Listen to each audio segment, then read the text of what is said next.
का साथियों आप सभी का स्वागत है आपके अपने यूट्यूब चैनल राजस्थान एग्जाम में। तो साथियों आज हम देखने वाले हैं उदाहरण एवं दृष्टांत कौशल और आपका विषय रहने वाला है सामाजिक विज्ञान और उपविषय के रूप में आप लिख सकते हैं भूगोल। और साथियों अगर आपके पास उपविषय का कॉलम नहीं है तो विषय का ही सीधा ही कॉलम है तो आपको लिख देना है भूगोल। और आज का आपका जी हाँ साथियों प्रकरण रहने वाला है यातायात के साधन। तो उसके बाद में आप देख लीजिए आपको दिनांक जिस दिन आप अपनी प्रेजेंटेशन दे रहे हैं वो यहाँ पर दिनांक लिख देनी है। और कक्षा जिस कक्षा के लिए आप ये सूक्ष्म शिक्षण पाठ्य योजना उदाहरण कौशल एवं दृष्टांत कौशल लेकर आए हैं वो यहाँ पर लिख देनी है। उसके बाद में शिक्षण बिंदु जो आपका प्रकरण है साथियों वही आपका क्या हो जाएगा शिक्षण बिंदु हो जाएगा साथियों। और छात्राध्यापक और छात्राध्यापिका क्रिया में आप जो आप इसके संबंधित बताने वाले हो उदाहरण एवं दृष्टांत कौशल में वो यहाँ पर लिख देना है। और जो छात्र या छात्रा क्रिया में आपको क्या लिखना है कि बच्चे ध्यानपूर्वक सुन रहे हैं। इसी तरह से आपको क्या है छात्र या फिर छात्रा क्रिया में लिख देना है। साथियों इतना आपको क्लियर हुआ होगा। अगर क्लियर हुआ है तो लाइक कर दीजिए और चैनल पर नए हो तो चैनल को सब्सक्राइब कर दीजिए। तो आगे देख लीजिए साथियों उदाहरण किस तरह से आप हमें ये देखना है। तो सबसे पहले देख लीजिए कि विकास को गर्मियों की छुट्टी मिली है। क्या मिली है साथियों विकास को गर्मियों की क्या मिली है छुट्टी मिली है। और वो अपने घर से अपनी नानी के घर जाना चाहता है। तो उसकी नानी का घर है वो 20, 25 या 30 किलोमीटर है कोई भी लिख सकते हैं इसमें संख्या। वो पैदल नहीं जा सकता क्योंकि उसके पैर है वो दर्द करने लग जाएंगे। उसके घर में गाड़ी है वह गाड़ी से अपनी नानी के घर जाता है।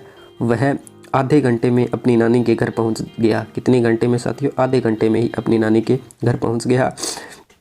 अगर उसके घर गाड़ी नहीं होती तो वह अपनी नानी के घर नहीं जा पाता। क्या नहीं कर पाता अपनी नानी के घर नहीं जा पाता साथियों। जब एक स्थान से दूसरे स्थान पर जाते हैं तो हम जिन साधनों का प्रयोग करते हैं उसे यातायात के साधन कहते हैं जैसे गाड़ी बस ट्रेन। इस तरह से आप क्या है बता सकते हो कि उसे क्या कहते हैं यातायात के साधन कहते हैं। उसके बाद में यहाँ पर देख लीजिए साथियों पर्यवेक्षक की टिप्पणी हो जाएगी। टिप्पणी लिख देंगे पर्यवेक्षक आपने किस तरह से अपनी प्रेजेंटेशन दी है। उसके बाद में देख लीजिए इसके घटक देख लेते हैं साथियों जो आपके उदाहरण एवं दृष्टांत कौशल के हैं वो एक बार आप नज़र अपनी प्यारी सी घेर लीजिए इन घटकों पर। तो सबसे पहले आपका विषय हो जाएगा भूगोल भी लिख सकते हैं उपविषय के रूप में आपका आ जाएगा अगर उपविषय है तो। उसके बाद में प्रकरण यातायात के साधन और दिनांक जिस दिन आपने प्रेजेंटेशन दी है वो दिनांक और यहाँ पर एक ही दिनांक होनी चाहिए। पीछे जो आपका पेज था उसमें और आपकी कक्षा सेम होनी चाहिए। उसके बाद में कुशलता तथा उसके घटक हो जाएंगे।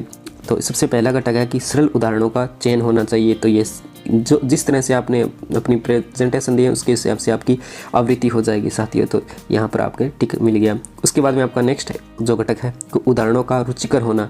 तो आपके जो उदाहरण आपने दिए हैं वो रुचिकर होने चाहिए बच्चों को पसंद आने चाहिए। उसके बाद में आपको नेक्स्ट है आपका घटक है कि उदाहरण के लिए उपयुक्त माध्यम का चयन भी आपका करना चाहिए। तो आपने जिस तरह से प्रेजेंटेशन दी है वो आपको यहाँ पर बता दिया जाएगा शिक्षक के द्वारा कि उदाहरण के लिए उपयुक्त विधियों का चयन भी आपने करना चाहिए। जिस विधि से आपने यानी उचित विधि होनी चाहिए अनुचित आपकी विधि नहीं होनी चाहिए साथियों। उसके बाद में नेक्स्ट है कि उदाहरणों की संप्रतियों एवं विचारों से संबद्धता। तो ये भी आपका होना चाहिए।